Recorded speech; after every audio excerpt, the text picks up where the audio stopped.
বইপাঠ বা এইকে চ্যানেলে আপনাদের সকলকে স্বাগতম। আমরা পড়ছিলাম ওমর জাবের সাহেবের আজকে ১৪তম পর্ব। শয়তান কোনোভাবেই চায় না যে এর কোনোটাই হোক। তাই যেভাবেই হোক শয়তান কখনো আপনাকে জীবনে দৃঢ়স্থির হয়ে নিজেকে নিয়ে বাবার, আল্লাহকে নিয়ে বাবার, পরিবারকে নিয়ে বাবার সুযোগ হতে দেবে না। এর সবচেয়ে মুখ্যম উপায় হলো আপনাকে একটা নতুন গাড়ি কেনার জন্য পাগল করে দেওয়া, যেন আপনি গর্ব নিয়ে আপনার কলিগের পুরনো গাড়ির ঠিক পাশেই সেটা পার্ক করতে পারেন। এরপর আপনাকে একটা নতুন মডেলের ল্যাপটপ কিনে আপনার বন্ধুকে এক হাত দেখানোর জন্য অস্থির করে দেওয়া। তারপর আপনার ২০ ইঞ্চি টিভিটা যত তাড়াতাড়ি সম্ভব ফেলে দিয়ে একটা ৪০ ইঞ্চি টিভি কেনার জন্য তাগাদা দেওয়া, যেন আপনি আপনার প্রতিবেশী, বন্ধু বান্ধবের সামনে স্ট্যাটাস বজায় রাখতে পারেন। অনেকে কোরআনের এই আয়াতগুলো পড়ে প্রশ্ন করেন, আল্লাহ যদি জানতেনই আদম আলাইহিস সালাম এই ভুল করবে, তাহলে কি দরকার ছিল এত বড় নাটক করার? বাগানে সেই গাছটা না দিলেই তো আদমের এত বড় সর্বনাশ হতো না, আর আজকে আমরা পৃথিবীতে আসতাম না, এত অন্যায় কষ্ট সহ্য করতে হতো না। মাঝে মধ্যেই এ ধরনের প্রশ্ন পাওয়া যায়। শুনুন ভাই, আমি অনেক ইমাম আলিমকে এই প্রশ্নটা করেছি, কিন্তু কেউ জবাব দিতে পারছে না। আল্লাহ যদি জানেনই আমি জাহান্নামে যাব, তাহলে আমার আর ১২ কাজ করে লাভ কি? কিংবা আমি তো পরীক্ষা দিতে চাইনি, কেন আমাকে পরীক্ষা দেওয়ার জন্য পৃথিবীতে পাঠানো হলো? মজার ব্যাপার হচ্ছে, যারা এই ধরনের প্রশ্ন করেন তারা প্রায় সবাই উচ্চশিক্ষিত। তার মানে এদের কেউ ক্লাস 5 পর্যন্ত পড়ে বলেনি পরীক্ষা দিতে ভালো লাগে না, বছর বছর পরীক্ষা কঠিন হচ্ছে, আমার ডাক্তার ইঞ্জিনিয়ার হওয়ার দরকার নেই, কঠিন পরীক্ষা দেওয়ার দরকার নেই। এরা কখনোই বলে না আমি মাস গেলে তো বেতন পাবই, কেন খামোকা এত কষ্ট করে এত কাজ করব। এরাই বুয়েট কিংবা মেডিকেলে ভর্তি হওয়ার জন্য মাসের পর মাস কোচিং করে, কঠিন কঠিন ভর্তি যুদ্ধে অংশগ্রহণ করে আরো কঠিন পড়াশোনা করবে বলে। এরাই বসকে গিয়ে বলে নতুন প্রজেক্টটা আমাকে দেবেন স্যার, দরকার হলে সারা রাত জেগে কাজ করব, তাও আমার প্রতিভা দেখানোর সুযোগ একবার দিন। এদের সবাই হয়তো সফল হতে পারে না, কিন্তু ইচ্ছে থাকে সবারই। পরীক্ষার সাথে সামর্থ্যের সুগভীর সম্পর্ক। সব পরীক্ষা কাগজে কলমে হয় না। কর্মজীবনে পরীক্ষা হয় কে কত দক্ষতার সাথে কাজ করতে পারে সেটার। যার আনুগত্য থাকে, দক্ষতা এবং নিষ্ঠা থাকে, তাদের প্রমোশন হতে থাকে। পরীক্ষা না থাকলে উন্নতি থাকতো না, প্রাপ্তিও থাকতো না। মানুষকে যে জান্নাতে দেওয়া হবে তার জন্য তার কিছু একটা তো পড়তে হবে। আদম আলাইহিস সালাম ভুল করেছিলেন এবং তওবা করেছিলেন। একটি পরীক্ষায় খারাপ করলেও অনুতপ্ত হওয়া আসল পরীক্ষায় তিনি পাশ করে গিয়েছিলেন। আল্লাহকে প্রশ্ন করার অধিকার যদি কারো থাকে, তাহলে সেটা ছিল আদম আলাইহিস সালামের। কিন্তু তিনি আল্লাহকে চ্যালেঞ্জ করতে পারতেন, কেন আমাকে এরকম একটা পরিস্থিতিতে ফেলা হলো, এই গাছটা কেন দেওয়া হলো আমাকে, আমি মানব না। কিন্তু তিনি করেননি, বরং তিনি সেই বিখ্যাত দোয়া করেছিলেন, রব্বানা যালামনা আনফুসানা ওয়া ইল্লাম তাগফির লানা ওয়া তারহামনা লানাকুনান্না মিনাল খাসিরিন। হে প্রভু, আমরা নিজেদের উপর অন্যায় করে ফেলেছি, আপনি যদি আমাদের ক্ষমা না করেন, আমাদের উপর করুণা না করেন, তাহলে তো আমরা সর্বহারাদের একজন হয়ে যাব। সূরা আরাফ ২৩ নম্বর আয়াত। আদম আলাইহিস সালাম যখন তার ভুল বুঝতে পারলেন এবং আল্লাহর কাছে সাহায্য চাইলেন, তখন আল্লাহ তাআলা তাকে এই দোয়াটির মাধ্যমে শিখিয়ে দিয়েছিলেন কিভাবে তার কাছে সঠিকভাবে ক্ষমা চাইতে হবে। ফাতালাক্কা আদামু মির রাব্বি কালিমাতিন ফাতাবা আলাইহি ইন্নাহু হুয়াত তাওয়াবুর রহিম। তারপর আদম তার প্রভুর কাছ থেকে কিছু বাণী পেল এবং তারপর তিনি আদমের ক্ষমা প্রার্থনা গ্রহণ করলেন। তিনি বারবার ক্ষমা করেন, তিনি নিরন্তর করুণাময়। সূরা বাকারা ৩৭। বাগানের এই ঘটনাটি ছিল মানুষের চিন্তার স্বাধীনতার ব্যবহার করার প্রথম সুযোগ। যদি বাগানের সবাই ভালো হতো, নিষিদ্ধ কিছু করার কোনো সুযোগ নাই থাকতো, তাহলে মানুষ কোনোদিন তার চিন্তার স্বাধীনতা ব্যবহার করার সুযোগ পেত না। মানুষের আল্লাহর প্রতি আনুগত্য পরীক্ষার করার কোনো উপায় থাকতো না। মানুষ হতো আর ১০টা প্রাণীর মতো একটা প্রাণী, যার নিষিদ্ধ কিছু করার সুযোগ নেই। বাগানটি ছিল পৃথিবীতে মানুষের খলিফা হিসেবে দায়িত্ব পালন করার জন্য একটি প্রস্তুতি এবং শয়তানের প্রকৃতিকে মানুষের কাছে প্রকাশ করে দেওয়ার একটি উপলক্ষ। আর এই প্রস্তুতির জন্য মাত্র একটা গাছকে নিষিদ্ধ করাই ছিল যথেষ্ট।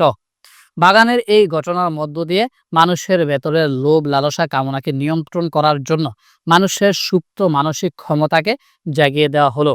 মানুষকে শেখানো হলো শয়তান কিভাবে তাকে প্রতি পদে মিথ্যা আশ্বাস দিয়ে সবসময় চেষ্টা করবে ভুল পথে নেওয়ার, আল্লাহর অবাধ্যতা করানোর। সেটা করতে গিয়ে শয়তান কি ধরনের মিথ্যা কথা বলতে পারে, সে কত নিচে নামতে পারে, সেটাও তাকে দেখিয়ে দেওয়া হলো। এই যে নিষিদ্ধ বস্তু পাওয়ার আকাঙ্ক্ষা, শয়তানের প্ররোচনা, আল্লাহর স্পষ্ট আদেশের প্রতি অবাধ্যতা, যা থেকে মানুষের পতন, তারপর অনুশোচনা, নিজেকে সংশোধনের জন্য আল্লাহর কাছে আকুল আবেদন, এগুলো মানুষের ইতিহাসের প্রথম থেকে শুরু হয়ে এখনো মানুষের জীবনে পুনরাবৃত্তি হয়ে আসছে এবং হতে থাকবে। আল্লাহ তাআলা আদম আলাইহিস সালামকে ক্ষমা করে দিয়েছিলেন। শুধু তাই না, ক্ষমা চাওয়ার জন্য যে দোয়া করতে হবে সেটা তিনি তাকে শিখিয়ে দিয়েছিলেন। আদম আলাইহিস সালাম তার পাপের বোঝা সারা জীবন বয়ে বেড়াননি এবং তার পাপ তার সন্তানদের গাড়েও চাপেনি। তাদের পরের বংশধরদের তো দূরের কথা। এখানেই খ্রিস্টানদের সাথে আমাদের বিরোধ। খ্রিস্টানরা বিশ্বাস করে প্রথম মানুষ আদম আল্লাহর নির্দেশ অমান্য করে এমন এক মহাপাপ করেছিলেন যে তার পাপের জন্য তারপরে সমস্ত মানুষ জন্ম হয়েছে পাপী হয়ে। এমনকি আপনিও জন্ম হয়েছেন একজন বিরাট পাপ নিয়ে। হাজার বছর ধরে সেই পাপ জমতে জমতে এত বিশাল হয়ে গিয়েছিল যে সেই মহাপাপ থেকে মানব জাতিকে মুক্তি দেওয়ার জন্য স্বয়ং সৃষ্টিকর্তাকে যিশুর রূপে পৃথিবীতে এসে মানুষের হাতেই জীবন বিসর্জন দিতে হয়েছে। এই অযৌক্তিক কথাটি কিন্তু ঈসা আলাইহিস সালাম বলেননি। এটা ২য় শতাব্দীর এক সাধু এইরানিয়াসের আবিষ্কার। আপনি যদি প্রশ্ন করেন আদম পাপ করেছে বলে আমাকে কেন তার পাপের বোঝা নিতে হবে, আমি কি দোষ করেছি, অথবা পাপ করা তো হয়েছিল সৃষ্টিকর্তার বিরুদ্ধে, তাহলে সৃষ্টিকর্তা কি শুধু বলতে পারতেন না, হে মানব জাতি যাও আমি তোমাদের মাফ করে দিলাম, ব্যাস? কি দরকার ছিল তার মানুষ হয়ে পৃথিবীতে এসে মানুষের হাতেই মার খাওয়ার? আপনি কোনো উত্তর পাবেন না। কোরআনে খ্রিস্টানদের এই সব অযৌক্তিক ভ্রান্ত ধারণার উত্তর দিয়ে দেওয়া হয়েছে আল বাকারা এর আয়াতে। মহান আল্লাহ তাআলা আমাদের এই আয়াতের মাধ্যমে দেখিয়ে দিলেন মানুষের দুর্বলতার প্রতি তিনি কত সহনশীল। আদম আলাইহিস সালামের গুনাহ তিনি মাফ করে দিয়েছেন। এই আয়াতটি আমাদের এটাই শেখায় যে আমাদের কখনোই আল্লাহ গফুরুর রহিমের ক্ষমার উপর আশা হারিয়ে ফেলা উচিত না। কারণ তিনি যদি আদম আলাইহিস সালামের গুনাহ ক্ষমা করে দিতে পারেন, তাহলে আমাদের গুনাহও তিনি ক্ষমা করে দিতে পারেন এবং তিনি দেবেন বলে কথা দিয়েছেন। বলে দাও, ও আমার বান্দারা, তোমরা যারা সীমা লঙ্ঘন করে নিজেদের নষ্ট করেছ, আল্লাহর রহমতের উপর আশা হারাবে না। আল্লাহ অবশ্যই সব পাপ ক্ষমা করে দিতে পারেন। তিনি সত্যি অত্যন্ত ক্ষমাশীল, নিরন্তর দয়ালু। আল্লাহর কাছে ফিরে এসো, তার প্রতি নিজেকে সমর্পণ করো তোমাদের উপর আযাব চলে আসার আগে, কারণ তখন আর তোমাদের সাহায্য করা হবে না। সূরা জুমার ৫৩-৫৪। আমাদের পক্ষ থেকে শুধুই দরকার আদম আলাইহিস সালামের মতো গভীর অনুতাপের সাথে আকুল হয়ে সঠিক পদ্ধতিতে তার কাছে ক্ষমা চাওয়া এবং সেই ভুল জীবনে আর কখনো না করার শপথ করা। এরপর আল্লাহ রাব্বুল আলামিন আদম আলাইহিস সালাম এবং তার সাথে যারা ছিল তাদের সবাইকে বাগান থেকে নেমে যেতে বললেন। কুল নাহবিতু মিনহা জামিআ فإما يأتينكم مني هدى فمن تبع هدايا فلا خوف عليهم ولا هم يحزنون والذين كفروا وكذبوا بآياتنا أولئك أصحاب النار هم فيها خالدون। যদিও আমি বলেছিলাম নেমে যাও এখান থেকে তোমরা সবাই, কিন্তু যখন আমার কাছ থেকে পথনির্দেশ আসবে, যেটা আসবেই, তখন সেই পথনির্দেশ যারা অনুসরণ করবে তাদের কোনো ভয় নেই এবং তারা দুঃখও করবে না। আর যারা আমার নির্দেশগুলোকে অবিশ্বাস করবে এবং অস্বীকার করতে থাকবেই, তারা হবে আগুনের বাসিন্দা, যেখানে তারা চিরকাল থাকবে। সূরা বাকারা ৩৮-৩৯। আজকাল অনেকেই বলতে শোনা যায়, ইসলামে এত মত এত পথ, কোনটা ঠিক কিভাবে বুঝবো?